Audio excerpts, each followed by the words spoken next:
Hello everyone, ভিডঙ্কা.com ওয়েবসাইটে তোমাদের সবাইকে স্বাগত জানাই। আমি সৌরভ দে, তোমাদের ম্যাথ টিউটর। এখানে দেখো, সম্ভাবনা তত্ত্বের একটি প্রশ্ন রয়েছে। বলা হচ্ছে 25টি বস্তুর একটি লটে 5টি বস্তু ত্রুটিপূর্ণ আছে। এবারে উদ্দেশ্যহীনভাবে ওই লট থেকে 4টি বস্তু নির্বাচন করা হলো, তো আমাদেরকে 2টি বস্তু ত্রুটিপূর্ণ হওয়ার সম্ভাবনা নির্বাচন করতে হবে।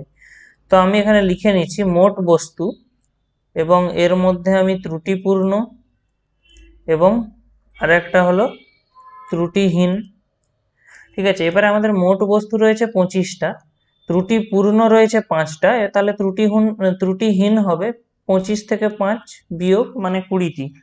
ঠিক আছে, এবারে তাহলে আমাদের দেখো এখানে আমাদেরকে মেনলি কি বলা হচ্ছে, এই 25টি বস্তু থেকে উদ্দেশ্যহীনভাবে 4টি বস্তু তোলা হলো। তাহলে 25টি বস্তু থেকে 4টি বস্তু কত রকম উপায়ে তোলা যাবে আমরা জানি, 25C4 উপায়ে। তাহলে আমাদের এই কোশ্চেনের নমুনা দেশের অন্তর্গত সমভাবে সম্ভাব্য নমুনা বিন্দুর সংখ্যা, যেটা নমুনা দেশের সমভাবে সম্ভাব্য নমুনা বিন্দুর সংখ্যা, যেটা হয়ে গেল কত, 25C4। এটা আমাদের কাজ চলে গেল। এবারে দেখো, আমরা এই 4টি বস্তু যে তুললাম, আমাদের বলা হচ্ছে 2টি ত্রুটিপূর্ণ হতে হবে। তাহলে স্বাভাবিকভাবে আমরা 4টি বস্তু তুলছি, তার মধ্যে 2টি যদি ত্রুটিপূর্ণ হয়, নিশ্চয়ই বাকি দুটো ত্রুটিহীন। তাহলে ত্রুটিপূর্ণ হতে গেলে আমাকে এই 2টি ত্রুটিপূর্ণ হওয়ার জন্য আমাকে এই 5টি বস্তুর মধ্যে থেকে 2টি বস্তু তুলতে হবে, এবং আমরা জানি সেটা আমরা 5C2 উপায়ে তুলতে পারি। আবার আবার যে বাকি যে দুটো বস্তু থাকলো যারা ত্রুটিহীন, তাদেরকে আমরা কোথা থেকে তুলছি, এই 20টি বস্তু থেকে। তাহলে 20টি বস্তু থেকে আমরা দুটো কত উপায়ে তুলতে পারি, 20C2 উপায়।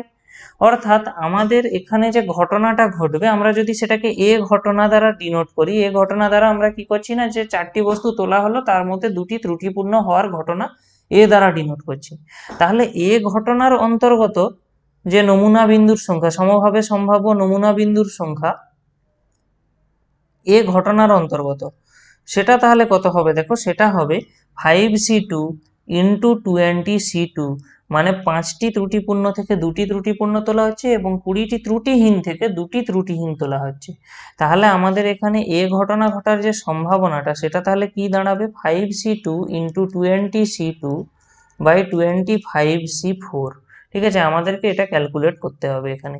তাহলে আমরা এটাকে ক্যালকুলেট করি। দেখো, 5C2 মানে আমরা জানি 5 factorial by 2 factorial into 3 factorial, এবং 20C2 মানে 20 factorial by 2 factorial into 18 factorial, এবং 25C4 মানে 25 factorial by 4 factorial into 21 factorial.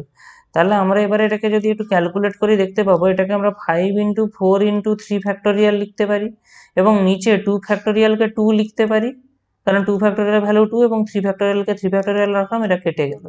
একইভাবে আমরা 20 ফ্যাক্টোরিয়ালকে 20 ইন্টু 19 ইন্টু 18 ফ্যাক্টোরিয়াল লিখতে পারি, 2 ফ্যাক্টোরিয়ালের ভ্যালু 2, এবং এটা 18 ফ্যাক্টোরিয়াল ছিল, তাহলে এরাও কেটে গেল। এবং এখানেও সেম কেস আমরা করব, 25 into 24 into 23 into 22 into 21 factorial. 4 ফ্যাক্টোরিয়ালের ভ্যালু হয় 24, এখানে থাকা যে 4 ফ্যাক্টোরিয়াল, ওর ভ্যালু হয় 24, বসিয়ে দিলাম, এবং 21 ফ্যাক্টোরিয়ালকে একই ভাবে রাখলাম, তাহলে দেখতে পাচ্ছি এই দুটো কেটে যাচ্ছে, এবং এখানে 24 এবং 24ও কেটে গেল। তাহলে আলটিমেটলি, আচ্ছা, আমরা এখানে যদি 2 দিয়ে কেটে দিই, এখানে আসবে 2, এখানে 2 দিয়ে কেটে দিলে আমরা পেয়ে যাব 10।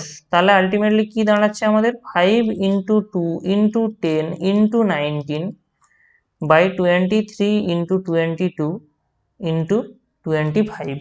তাহলে আমরা কাটাকাটি করি, যদি এখান থেকে কি দেখতে পাবো, দেখো এখান থেকে 5, এখানে 2, 2 দিয়ে কাটলে এটা 11, অর্থাৎ আমরা পাচ্ছি কত, 19 আর 2 গুণ মানে 38, এবং 11 ইন্টু 23, যেটা আমাদের কত আসবে, 2, 5, 3, 253। তাহলে আমাদের এখানে যে অ্যান্সারটা আসবে সেটা হবে 38/253। এটাই হবে এই কোশ্চেনের সম্ভাবনা, যেটা চাওয়া হচ্ছে। ভিডঙ্কা.com ওয়েবসাইটে ম্যাথটি দেখার জন্য অসংখ্য ধন্যবাদ জানাই। এরকমই নানা প্রশ্ন এবং তাদের সমাধানের জন্য আমাদের ওয়েবসাইটটি ভিজিট করো।